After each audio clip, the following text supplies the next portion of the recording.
Bienvenue au Centre spatial guyanais de Kourou pour le vol 141 d'Arianespace. Merci d'être avec nous, content d'être avec vous. Ce quatrième lancement de l'année doit mettre en orbite le satellite de télécommunications INTELSAT 901. J'assurerai le commentaire avec un spécialiste, Gaston Rabot, ancien coel d'Arianespace, qui sera donc notre expert consultant. Quant aux téléspectateurs anglophones, eh bien, ils pourront suivre un duo emmené par Henri Samuel. Hello and welcome to Europe's spaceport here in Kourou, French Guiana, for the launch of Ariane 44L, flight number 141, taking INTELSAT 901 into geostationary transfer orbit.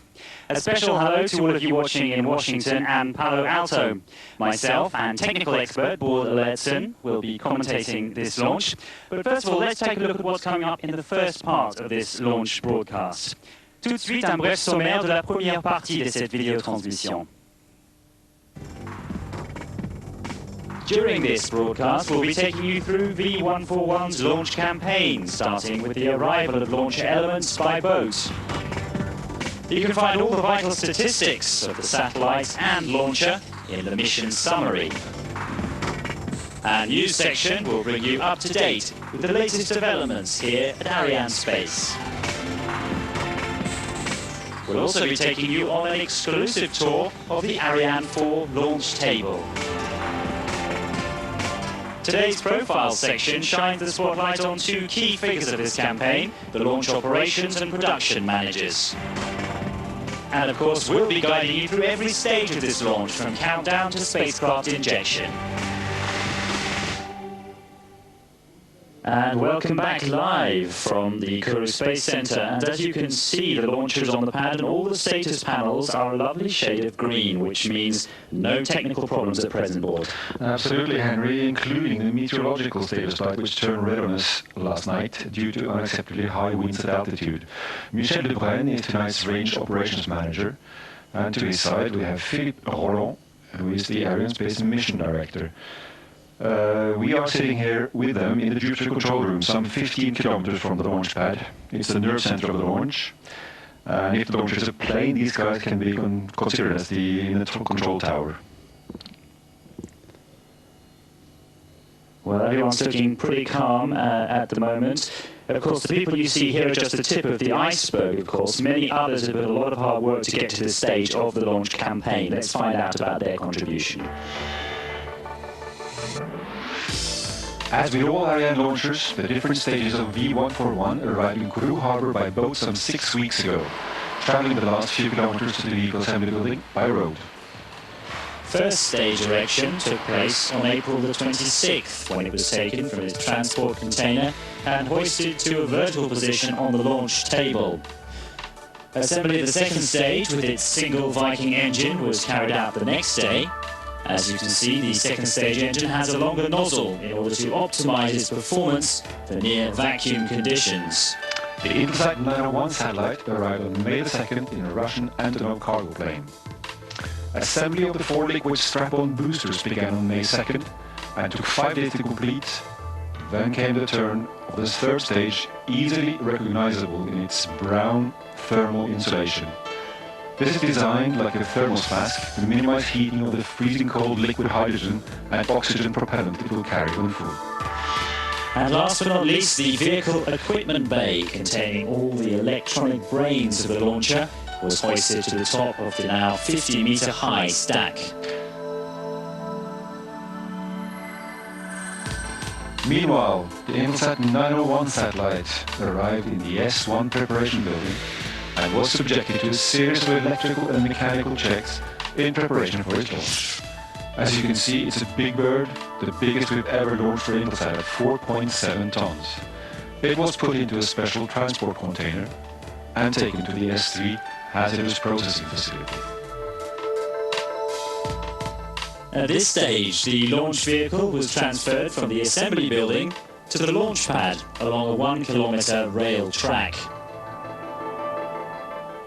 Here at S3, INTELSAT 901 was loaded with its propellants by operators protected from the corrosive fumes by astronaut-type spacesuits.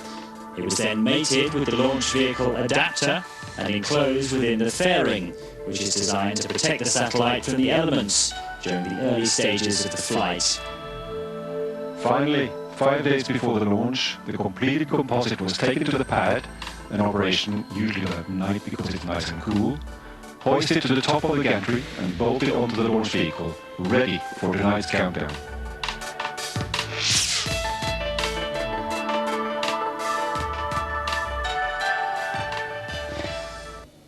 And all systems still go here at Kourou in French Guiana. Talk us through these green status panels. Well, they give the readiness status of the main systems involved in tonight's launch, including the base itself with logistics, safety, etc. Meteo, we read yesterday.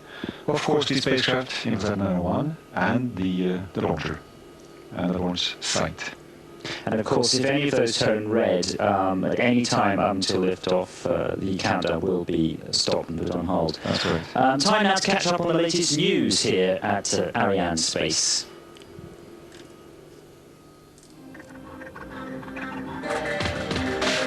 Following Edouard Perez's promotion to Senior Vice President Technical, David Concar has been appointed head of the Industrial Division, a job for which he's well prepared, having been Mr. Perez's deputy since joining Arianespace. A high-profile exhibition showing French vision of space programs for the coming decades has been running in France's National Assembly, or Lower House of Parliament. The month-long exhibition, from April to May, also highlighted Arianespace's full potential. During this period, Arianespace organised a round-table discussion involving all the members of France's Space Parliamentary Group. The talks focused in particular on the continuing importance of independent access to space. Preparations are well underway here at CSG for an October launch of ENVISAT, the European Space Agency's environmental monitoring spacecraft, which will orbit the Earth's poles. Ariane 5 will take up the 8-ton vehicle, the heaviest payload ever launched by Arianespace. The brand new S5 complex was unveiled to a group of international journalists here in Kourou last week.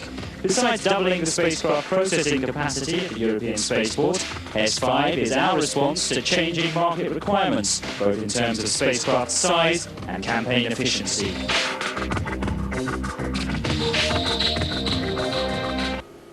We'll now introduce you to some other key people here in the Jupiter control room tonight. Steve Hall, the Arianespace INTELSAT 901 program director.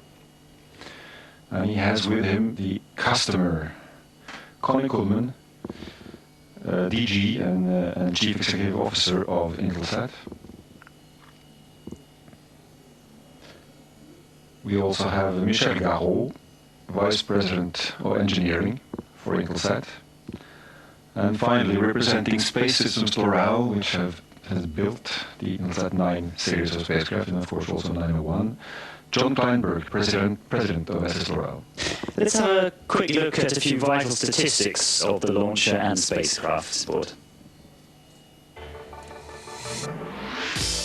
Tonight's launcher is an Ariane 44L model weighing 486 tons at liftoff. Ariane is carrying INTELSAT 901, a telecommunications and television satellite built by Space Systems L'Oréal. The 901 payload has a lifespan of 13 years and will cover North and South America, Europe, Africa and the Middle East. Tonight's launch window opens at 3:45 AM local time. And that launch window will last 1 hour to resolve any possible hitches that may arise. More members of the cast of characters tonight. Jacques Rossignol, the Chief Operating Officer of Arianespace, is heading up the Flight Management Group tonight, the ultimate authority for the launch. With him are Jean-Marcel Agasse and Daniel Meunier. Agasse in the now Operation Director at Arianespace.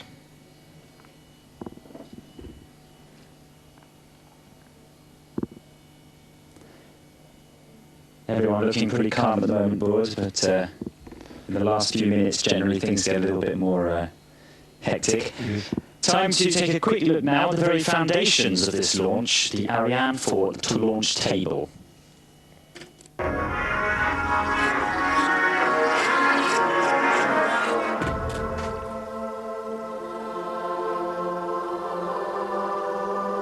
No, we're not on a submarine. We're on dry land. in French Guiana, in the bowels of the Ariane 4 launch table. This Ariane 4 table, seen here in the dock next to the CDL, weighs 500 tons. When the launcher's on an empty, 550. It's one of 2 Ariane 4 tables currently in service. The table's a liaison to the launch vehicle, protecting all its equipment, holding it down, and letting it go by use of big metal hooks. Didier Saïd of Arianespace's ground systems explains. We are behind the arms. These are the famous launch hooks. These hooks hold the launcher down till liftoff, and then let it go gradually. Inside the arm, we can see a second jack.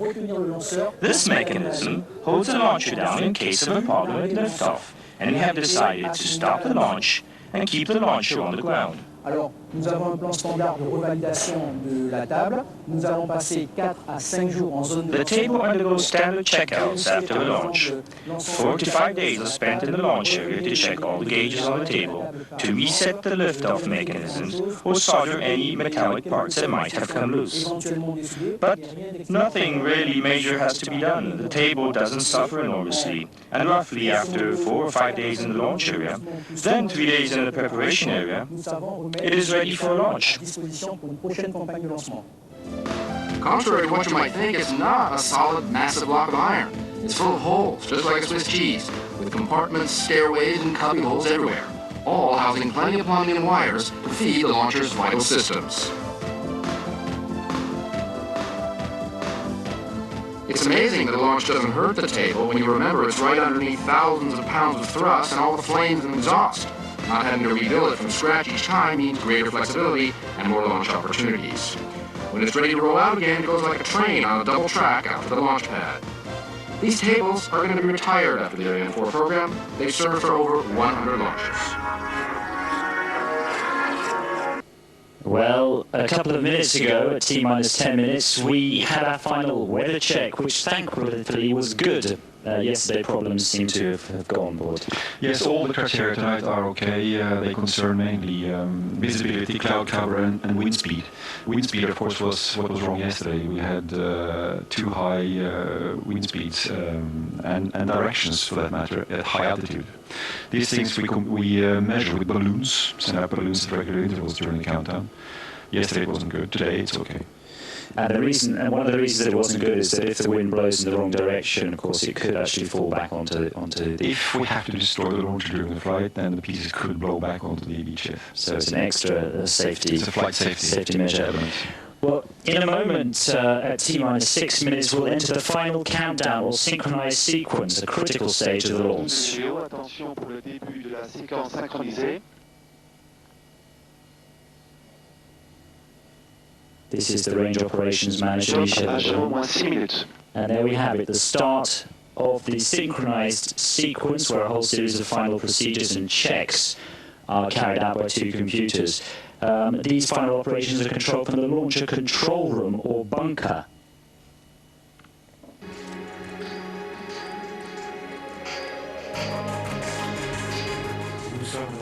We are in the CDL, the launch center, which is a country blockhouse, 1 kilometer away from the launch pad. The synchronized sequence and the control of the liftoff will take place here.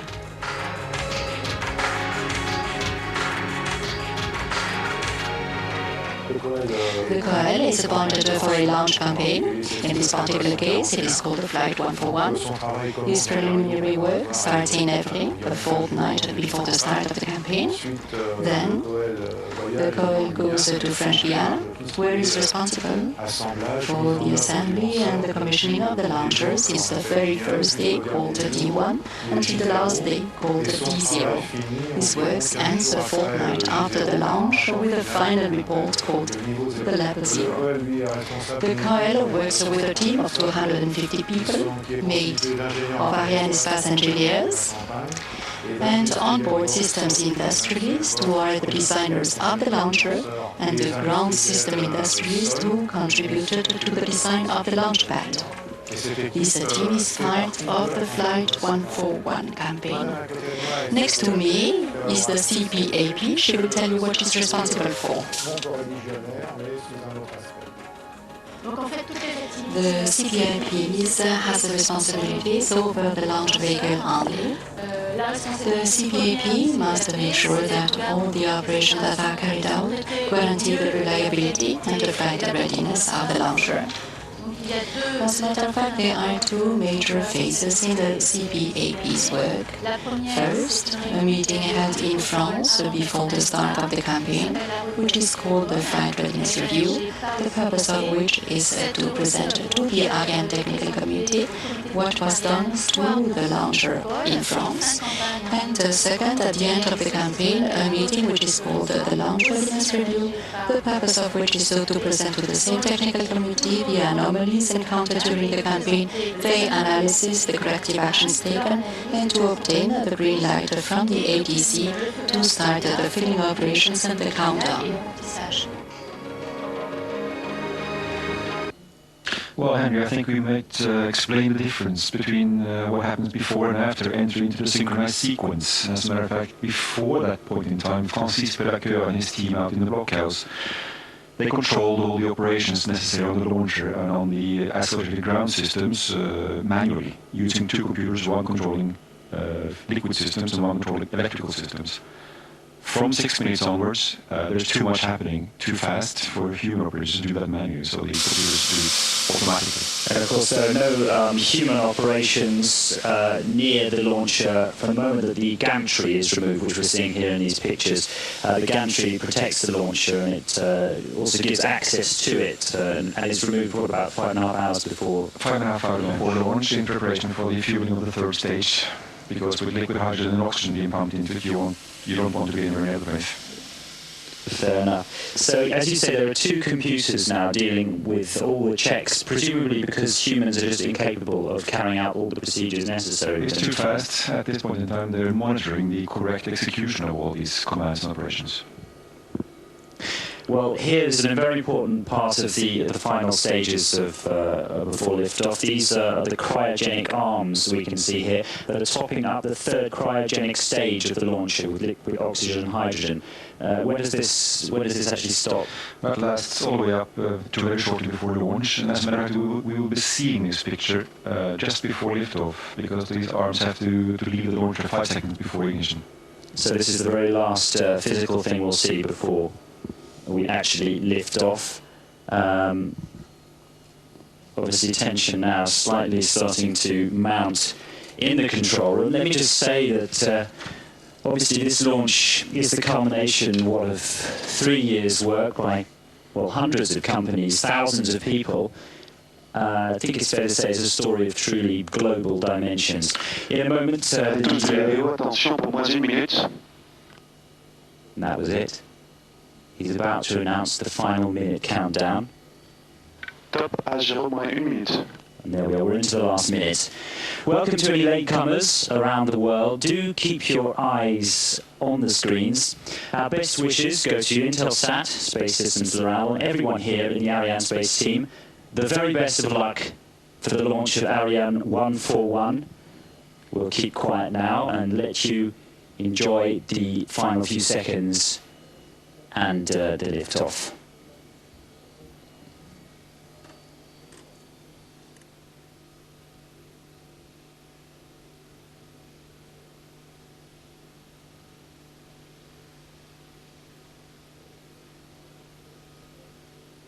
À tous de Léo, attention pour le décompte final.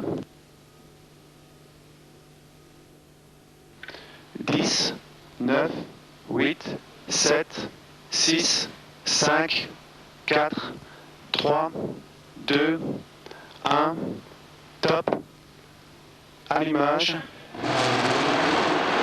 décollage.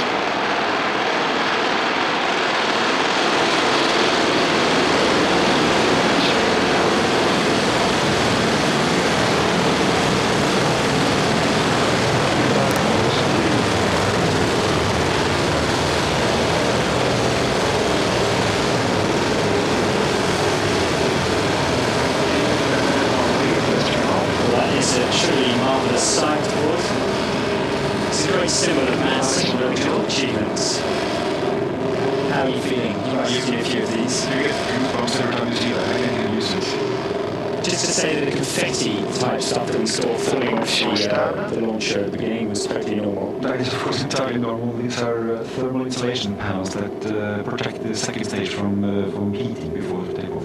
As the range operations manager said, all parameters are still normal. Incredible thrust lifts that amount of weight, 486 tons straight upward. Yeah, well, with the 4 liquid boosters and the 4 engines on the first stage, this vehicle is burning 2 tons of fuel per second to achieve this. Incredible, and which means it's going extremely fast. Tell us a little bit about the indications we can see there on the screen. Well, you can look at the bottom left-hand side of the screen. You have V velocity and A altitudes. You see it's already at 11 or 12 kilometers altitude and half a kilometer per second velocity. Just saying that we're getting a tremendous rumble here in the Jupiter room, which is just the sound of the launcher. The other interesting item to see here is the curve on the top of the screen.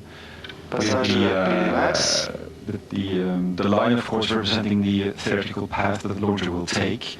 And the little dot climbing along that is where the launcher actually is. So it's right in the tracks of where it should be, in fact. The groove.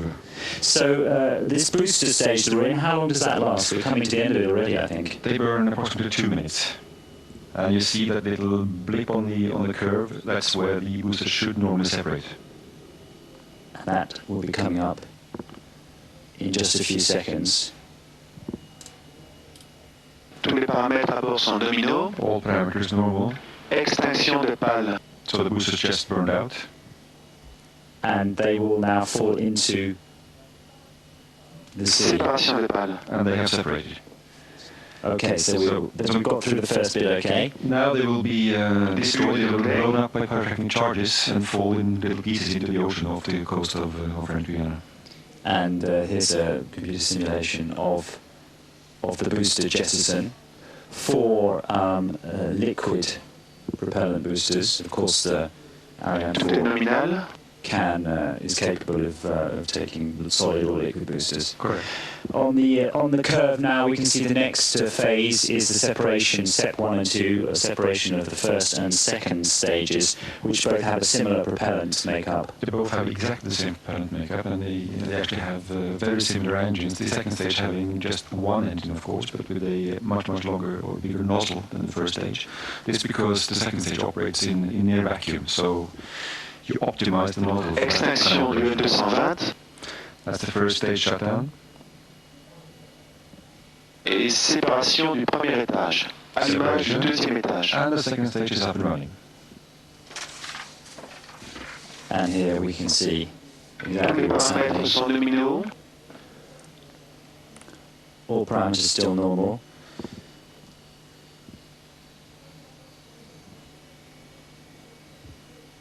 So now we're at 3.3 and rising kilometers a second. What do we need to reach in terms of velocity to get a successful injection into orbit? Approximately 9.5 Tous les kilometers per paramètres second. sont nominaux. Well, the next phase that we're coming up to in just a minute is the separation of the fairing, which was protecting the spacecraft at the moment from overheating. And that should be coming up in just a second. The fairing, of course, has protected the spacecraft from the atmosphere during the wait on the pad and during the flight from atmospheric heating. Well, we're now up to about 100 kilometers. There's so much atmosphere left that the heating is negligible. And we get rid of that extra mass. And that fairing is now gone, so what is about 700 kilos? It's about 800 kilos. 800 kilos. So we're optimizing the launcher's mass profile there. We do not want to drag that along for any longer than absolutely necessary. Absolutely. Well, coming up now is the second stage burnout, as we can see on the curve. Second stage has approximately a 2-minute burn time. Pierre Moscow in the picture, the head of CSG, the launch base. And of course, once the second stage burns out, we'll be onto the third cryogenic stage, which cryogenic meaning cool because of the liquid hydrogen oxygen in its tank. Very cold, liquid oxygen at minus 170 degrees Celsius.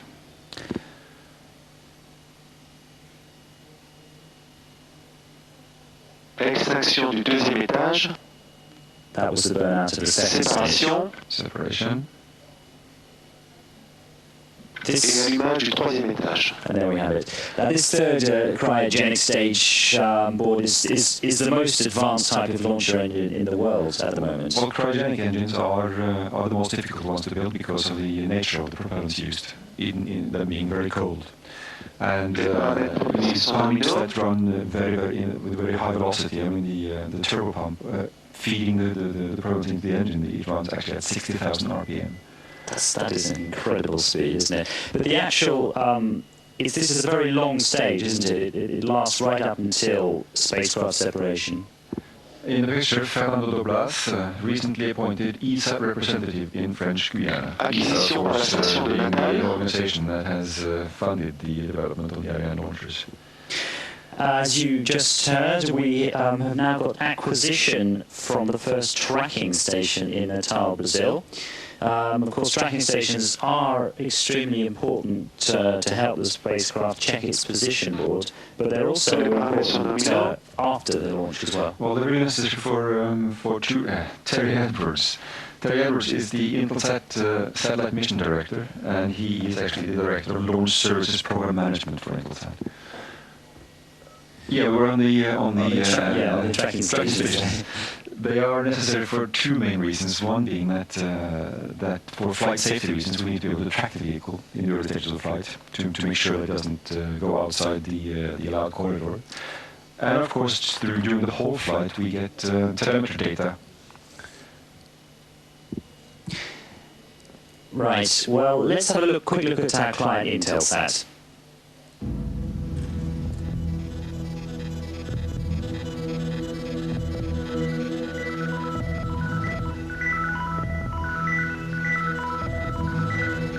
Leadership. Service excellence. Clear vision. INTELSAT is shaping a bright future. Join us. Be part of it. We are the world's first and foremost global satellite communications company. Our satellites are helping millions of people everywhere communicate, exchange information, and perform transactions. All essential tools in a global economy. Our reliability is over 99.99%. We have the satellite expertise and the clear vision to guide us in the new millennium.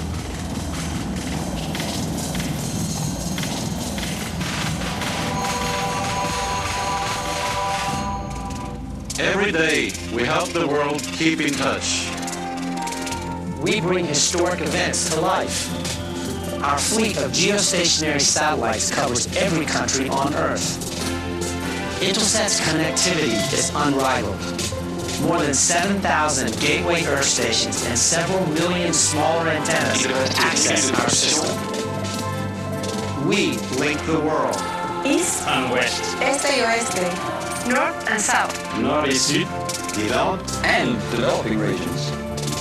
Wherever you are, you're always within our reach.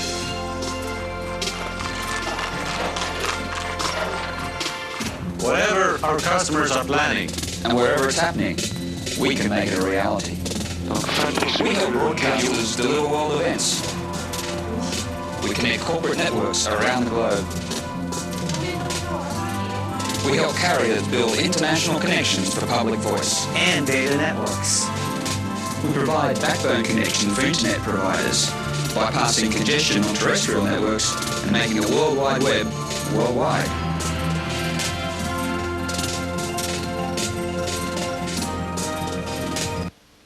Culmination du lanceur, tout est nominé à bord.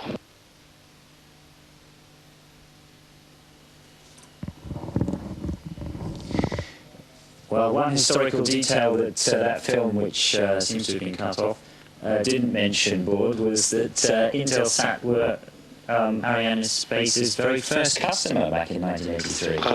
That's correct. INTELSAT is a big customer, Arianespace, very important.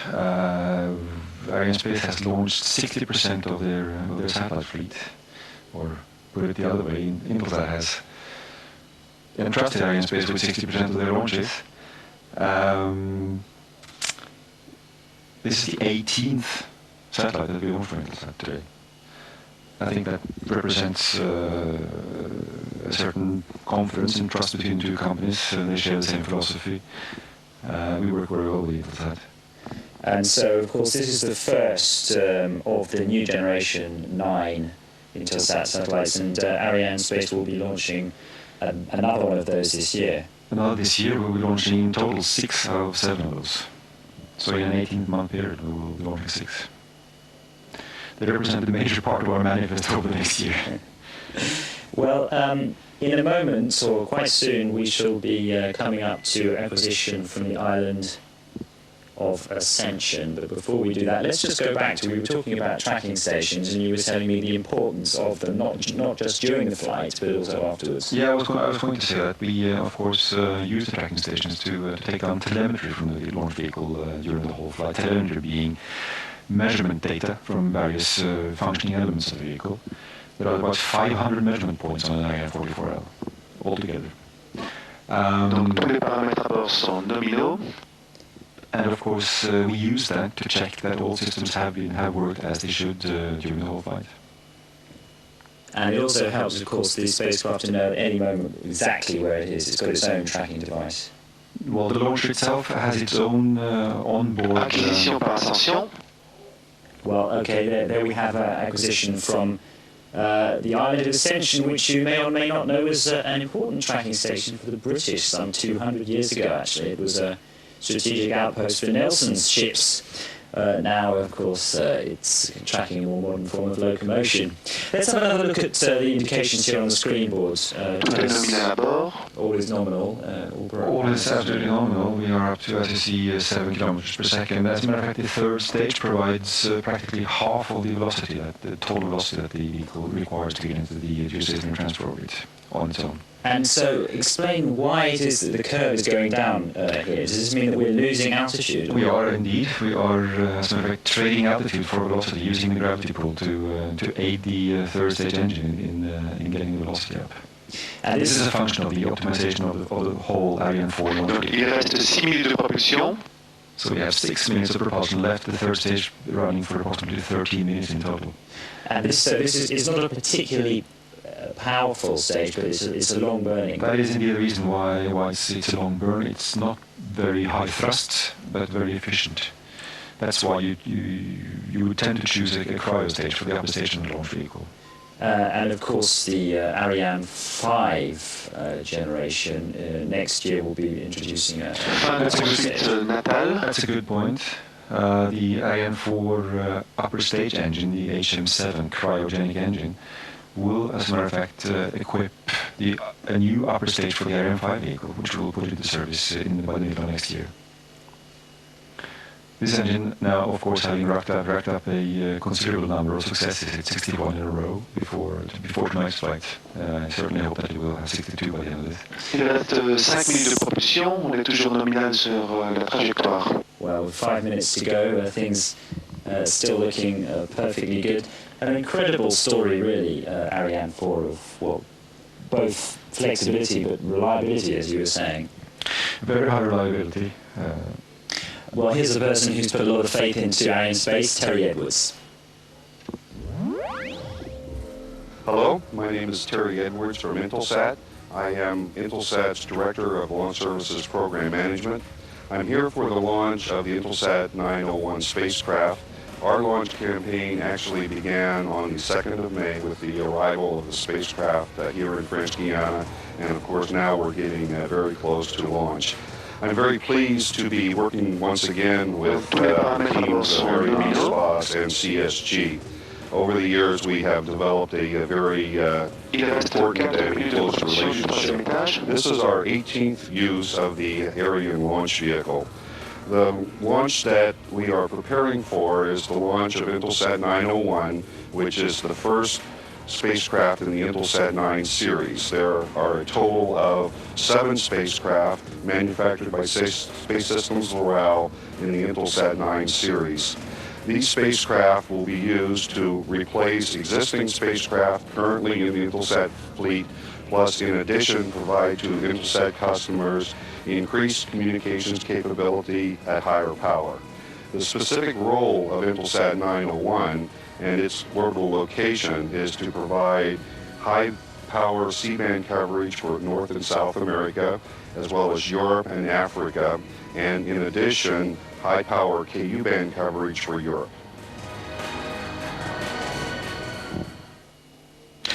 We were talking about reliability before Terry came on. As we said, very high reliability, 61 flights successfully in a row. A major reason why our customers choose Arianespace, I think, and we hope and we are confident that the Ariane 5 vehicle will take up that proud tradition. Well, yes, there have been very few faults, and of course the key reason for this as well is the attention to quality, which has led to Arianespace being recently awarded the ISO 9000 quality certification. What's all that about? ISO 9000 is the certification that we're following certain rules and procedures of quality management. Well, as you can see, we are now coming up to the extinction of the third stage. Should be a little bit over 2 minutes left now. Just a couple of minutes left. But we'll also be having acquisition from the second last tracking station.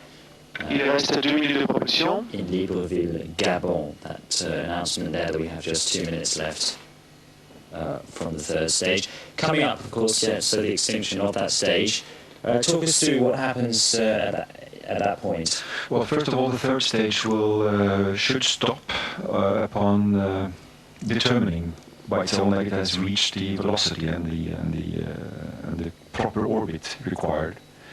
So it stops on command. It doesn't stop because it runs out of fuel. In theory. And once the third stage engine has stopped, of course, then we're in orbit. I mean, there's no change of orbit after that point in time. After that, the stage will go into a series of maneuvers to put INTELSAT 9 into the required separation attitude.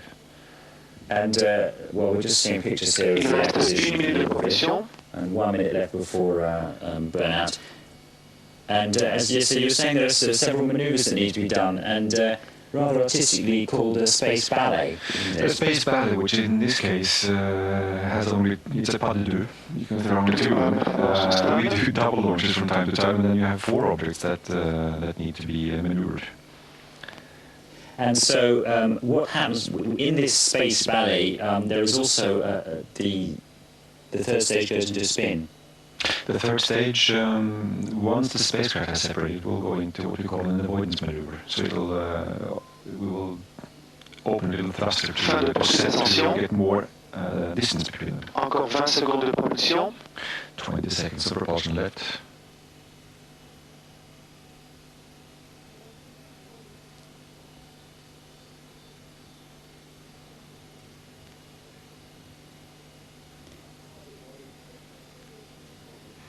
Extinction du H10. That was the burnout of the third stage. That's it, we're in orbit. Things are looking good. Yes. Début de la première manœuvre d'orientation. And here we have the first orientation procedure. What exactly, at the moment, of course, the spacecraft is still on top of the vehicle equipment bay, but in a moment it will separate. And that's a rather delicate maneuver, isn't it, Boyd? It's a delicate maneuver in the sense that we have to separate the spacecraft in a very exact attitude. The separation being performed, of course, by an explosive bolt which opens the clamp band which holds the spacecraft down onto the launch vehicle. Then it separates by spring force, separation springs, that are asymmetrical, so they actually impart the transfer spin to the spacecraft as it leaves the vehicle. So they were just at the end of the first orientation phase. Right. And then after the separation, you were saying there will be an avoidance maneuver. It imparts a relative velocity between 2 bodies of about 0.5 meters per second. So they will slowly move apart. Deuxième manœuvre d'orientation. Yes. And then the separation distance will grow quicker once the third stage goes into the avoidance maneuver. coming up now to the moment of truth. Separation of INTELSAT from the vehicle equipment bay should be coming up in just 1 second. Fin de manœuvre d'orientation. Colin Coleman waiting impatiently for his spacecraft to be liberated.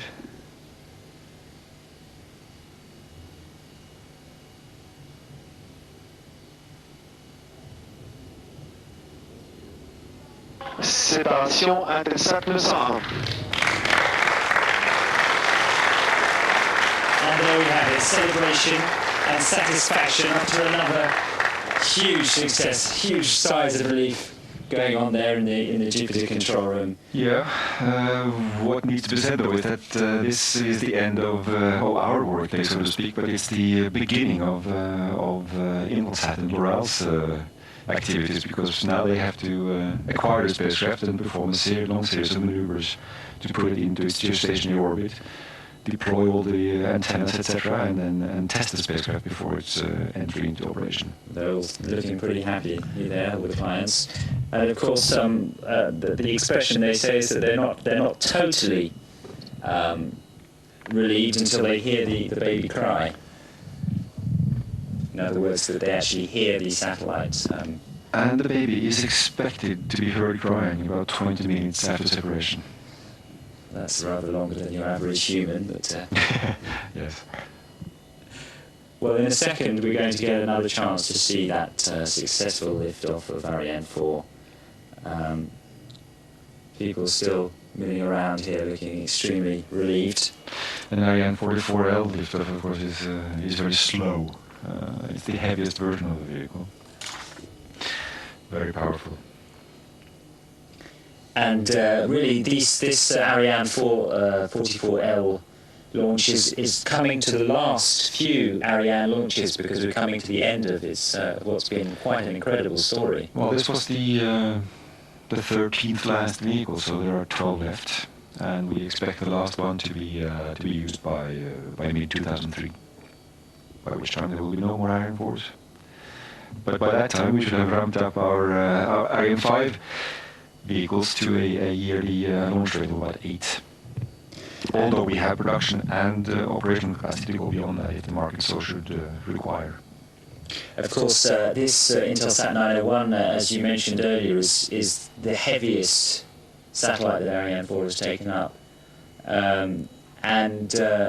Of course, one of the reasons why the Ariane 5 is so important, because it can actually take up heavier payloads. Indeed, we already have spacecraft with masses up around 6 tons on our order books, and that, of course, is too heavy for Ariane 4. So Ariane 5 was absolutely strictly necessary to meet the market demands.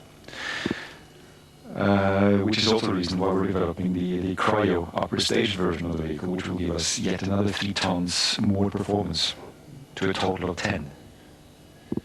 Which should keep the satellite companies happy for some time to come. We hope so.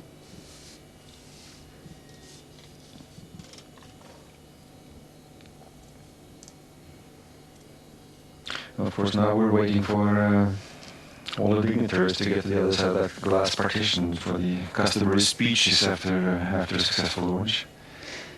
So we had a fight. Here we have a replay of the launch here, so let's enjoy those moments once again.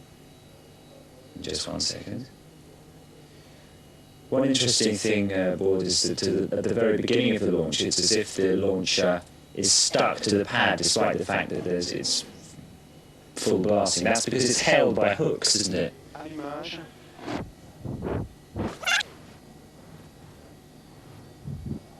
Yes, it's held by the hooks for approximately 4.5 seconds after ignition.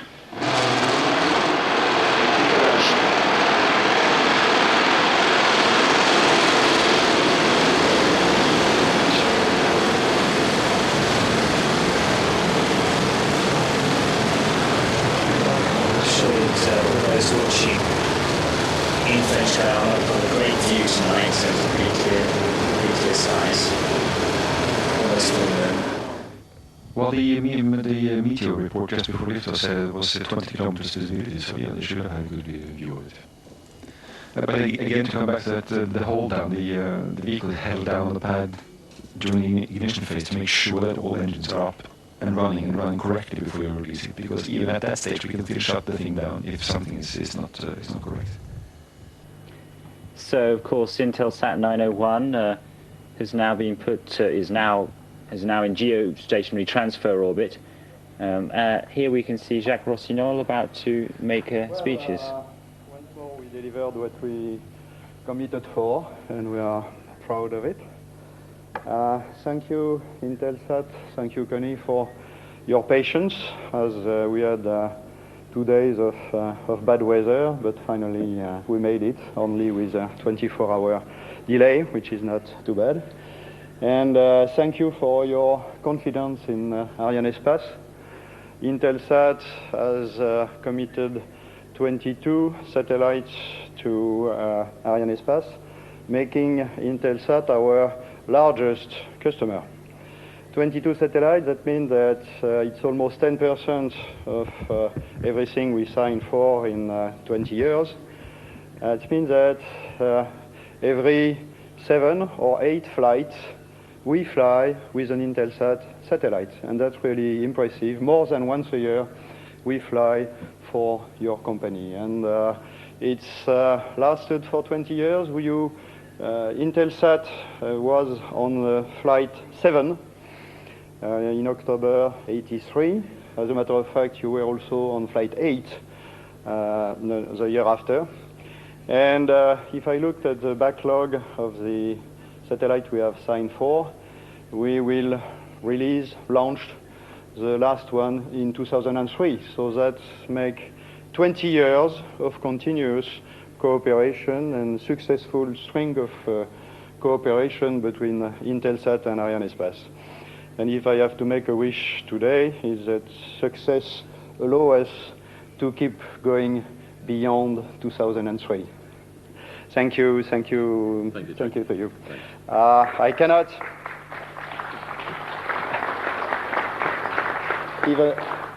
even though it's early morning, I will also congratulate our team of CNES and Arianespace for this 60-second successful flight of Ariane 4, 60-second consecutive flight. So congratulations to all of you.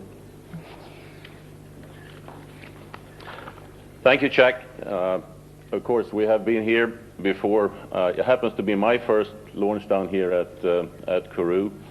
I've been doing operations and engineering at INTELSAT before, so I've had to stay back at our launch control center. And of course, I first want to thank Arianespace for making this a very boring mission. It's always nice to see the rocket follow the line up on the screen, making sure that everything proceeds as planned. And of course, we have to thank L'Oréal also for putting the satellite together, making sure with our experts that satellite fits perfectly on the rocket and that everything goes well through separation. For us, this satellite represents a new era. We haven't launched any satellites since mid-98. We now have 10 satellites. This was the first one going up. We have 9 more to go over the next 2 years. With this satellite, we will place it over the Atlantic Ocean region. It's going to serve Europe to Africa and the Americas to Europe type of traffic. It has a power level that's on the order of 2 to 3 times as powerful as the satellite that it's replacing at that orbital location. And it has more than 50% more capacity than the existing satellite. So this is a very important event for us. Now, of course, at our headquarters, the work for us starts where we take control of the satellite roughly 37 minutes after the liftoff, and we'll see that the telemetry is there. We have roughly 5 to 6 hours work at headquarters, finishing with the deployment of the solar panels tonight, and later in the week we'll make sure that the orbit of the satellite turns out to be circular. So again, I want to thank everyone for all the hard work they've done, and I want to wish my guys back in Washington, together with the L'Oréal team over there, the best of luck for the remaining hours of the morning. Thank you all.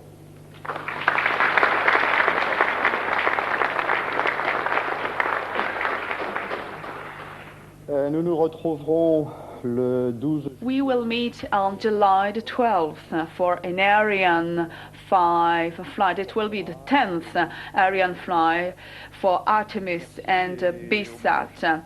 Thank you and see you next month.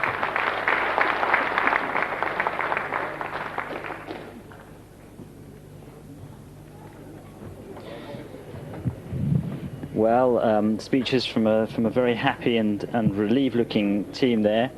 We're going to get another chance to see the takeoff. The 186th.